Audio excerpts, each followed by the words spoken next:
Hello guys, welcome back to my channel. आज का जो टॉपिक होने वाला है वो है फंक्शंस ऑफ नर्वस सिस्टम। जिन्होंने भी प्रीवियस वीडियो नहीं देखी है, मैं डिस्क्रिप्शन बॉक्स में लिंक दे दूँगी, आप देख लेना वीडियो को, क्योंकि जब आप पहले की वीडियोस देखोगे तभी आपको आगे की वीडियो समझ आएंगी। तो हम शुरू करते हैं।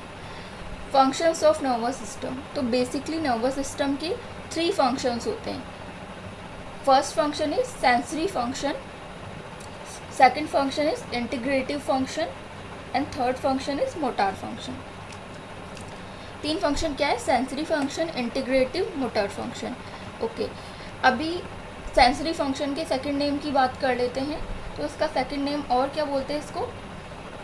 एफरेंट। और मोटार फंक्शन को सेकंड नेम क्या है? इफरेंट। क्या है गाइस? इफरेंट। ओके, तो अब हम समझ लेते हैं एक एक करके सबको। जो सेंसरी फंक्शन है बेसिकली ये क्या करता है? जैसे ही कोई इम्पल्स हमारे पास आती हैं तो ये क्या करता है, इस इम्पल्स को ब्रेन और स्पाइनल कॉर्ड में पहुंचाता है। बेसिकली हमारे सीएनएस में पहुंचाता है ये। अब सीएनएस में पहुंचा रहा है, किसके थ्रू पहुंचा रहा है? हमारे क्रेनियल नर्व और स्पाइनल नर्व के थ्रू हमें ये इम्पल्स सीएनएस पे पहुंचाता है। उसके बाद जैसे ही ये सारी चीज़ें सीएनएस पे गई, ये इम्पल्स सीएनएस पे गया, अगेन सीएनएस पे जाके उसका क्या होगा गाइस? इंटीग्रेशन होता है। इंटीग्रेशन मतलब क्या है? बेसिकली हिंदी में बोले तो एकीकरण। मतलब जितना भी उस इम्पल्स से लेके मेमोरी है सबका कलेक्टिवली एक साथ आ जाती हैं और देखता है कि ये गुड मेमोरीज़ हैं इस इम्पल्स के रिगार्डिंग और बैड मेमोरीज़ हैं। उसके हिसाब से हमारा मोटार फंक्शन जनरेट होता है।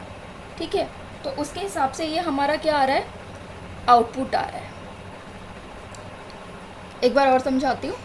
सेंसरी फंक्शन, कोई भी इम्पल्स आया, सीएनएस में गया, मींस ब्रेन और स्पाइनल कॉर्ड में गया, किसके थ्रू? हमारे स्पाइनल नर्व और क्रेनियल नर्व के थ्रू सीएनएस में चला गया। उसके बाद सीएनएस में जाके इसका इंटीग्रेशन हुआ, एकीकरण हुआ। जितने भी गुड मेमोरीज़, बैड मेमोरीज़, जितनी भी यहाँ पे गुड मेमोरीज़ थी, बैड मेमोरीज़ थी, आके कलेक्टिवली इसके साथ देखा इसने कि गुड है या बैड मेमोरीज़ हैं, कलेक्टिवली कलेक्ट हुई और फिर इसने क्या करा? आउटपुट जनरेट कर दिया। अभी मैं आपको एक छोटा सा एग्जांपल देके समझाती हूँ तो आपको और बेटर समझ आएगा। Suppose this is a sense, जो कि आपका क्या है? सेंस या स्टिमुलाई मान लेते हैं इसको, जो कि आपका क्या है? कौन है? फ्रेंड है। कौन है आपका? फ्रेंड है। इसको सेंस और स्टिमुलाई मान लेते हैं। ये आपके पास आ रहा है, हमारे ब्रेन में मैसेज किया, ओके सारी मेमोरी इंटीग्रेट की, इसने मेरी इतनी हेल्प की थी, इसने मेरी इतनी हेल्प की थी, इसके साथ मेरी गुड मेमोरीज़ जुड़ी हैं, बैड मेमोरीज़ जुड़ी हैं, सब क्या हुई? इंटीग्रेट होना शुरू हुई। सब क्या होना शुरू हो गई? इंटीग्रेट होना शुरू हो गई। अगेन जब इंटीग्रेशन हमारा कंप्लीट हो गया, उसके बाद जैसा भी गुड मेमोरीज हैं या बैड मेमोरीज हैं रिकॉर्डिंग, उसके अकॉर्डिंग क्या निकल गया? रिस्पॉन्स निकल गया। सपोज इसके लिए, हमारे फ्रेंड के लिए हमारे माइंड में गुड मेमोरीज है, तो इसने क्या करा? आउटपुट जनरेट कर दिया। आउटपुट जनरेट कर दिया तो हमारा आउटपुट क्या आया? स्माइल आई। तो हमने कैसा रिस्पॉन्स किया? हमने स्माइल कर दी।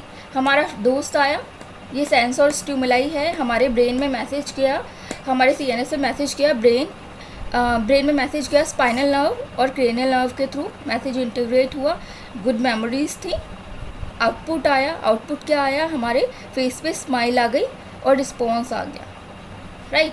अभी मैं बताती हूँ, ये एफरेंट और इफरेंट में सब कंफ्यूज है।